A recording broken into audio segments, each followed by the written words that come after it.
Praise lord. ప్రభునందు ప్రియమైనటువంటి దేవుని పిల్లలకు ప్రభువైన యేసుక్రీస్తు వారి నామములో వందనాలు శుభాలు తెలియపరచిన పిల్లరా, గడిచిన దినమంతా కూడా ప్రభు తన కృపా వాత్సల్యంలో భద్రపరుచుకుని క్షేమమైన ఆరోగ్యమనిచ్చి మరి నూతన దినాన్ని ప్రభు మనకు అనుగ్రహించారండి.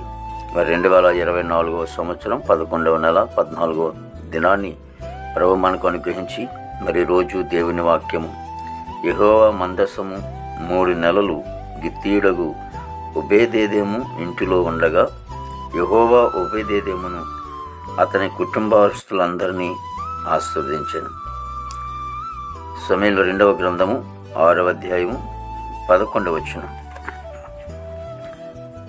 వాక్యము నమ్మదగినది, పూర్ణాంగీకరణకు యోగ్యమైనది. పిల్లరా, మరి దేవాది దేవుడు మహోన్నతుడి దేవుడు మరి మందస్సము దేవుని సన్నిధి ఎవరు గృహంలో ఉంటుందో మరి యేసుక్రీస్తు ప్రభువారు ఎవరైతే అంగీకరిస్తూ ఉంటారో మరి వారి కుటుంబము ఆశీర్వాదకరంగా ఉంటుందని లేఖనం సెలవిస్తోంది. మరి మందస్సంలో ఏముంటుంది? ఆహారం స్వీకరించే కారు ఉంటుంది, మరి సాక్షాత్గా మరి మన్నా గిన్నె ఉంటుంది. అదే కాకుండా 2 రాతి పలకలు, అంటే ధర్మశాస్త్రము వారికి ఇచ్చినటువంటి ఆజ్ఞ పలకలు ఉంటాయి. కాబట్టి మందస్సము ఎవరి కుటుంబంలో ఉంటుందో, దేవుని వాక్యం ఎవరి కుటుంబంలో ఉంటుందో దేవుని ఆశీర్వాదాలు ఆ కుటుంబానికి మెండుగా వస్తాయి. కాబట్టి దేవుని సన్నిధి ఎవరి కుటుంబంలో ఉంటే వారికి గొప్ప ఆశీర్వాదం ఉంటుంది. మరి మీ కుటుంబంలో ఉండేలాగా చూసుకోండి. యేసుక్రీస్తు ప్రభువారు మీ కుటుంబంలో ఉండాలి. యేసుక్రీస్తు ప్రభువారు ఎవరి కుటుంబంలో ఉంటే వారికే గొప్ప ఆశీర్వాదం. ఈ భౌతికంగా ఆశీర్వాదం ఉంటుంది, అలాగే పరసంబంధంగా కూడా ఆశీర్వాదం. పరసంబంధమైన ఆశీర్వాదం ఏంటి?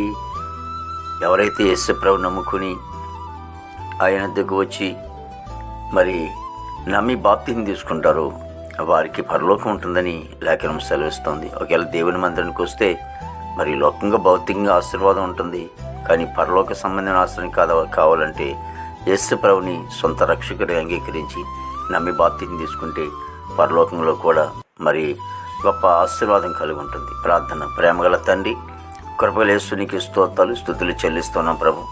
మంచి కాపరి నీకు స్తోత్రాలు తండ్రి.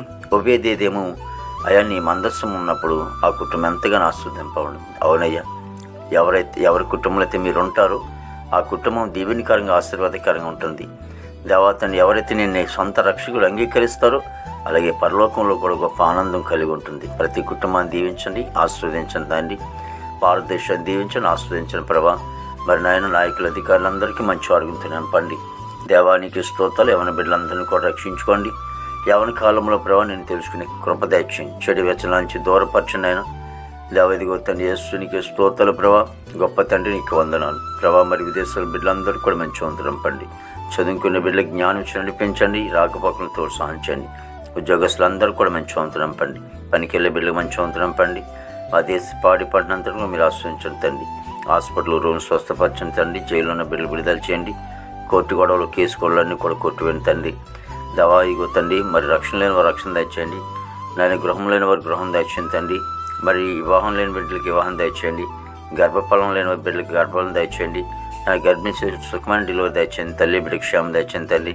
దేవా ప్రతి సేవకులు సేవకురాండ్రు వారి పరిచర్య కుటుంబం బిడ్డలను దీవించి ఆశ్రయించండి తండ్రి. ఈ దినమంతా కొన్ని విశేషమైన కృపతో నింపి నీ నామానికి మాత్రమే మహిమ తెచ్చుకోండి. యేసుక్రీస్తు వారి నామములో అడుగుచున్నాం తండ్రి. ఆమేన్, ఆమేన్, ఆమేన్.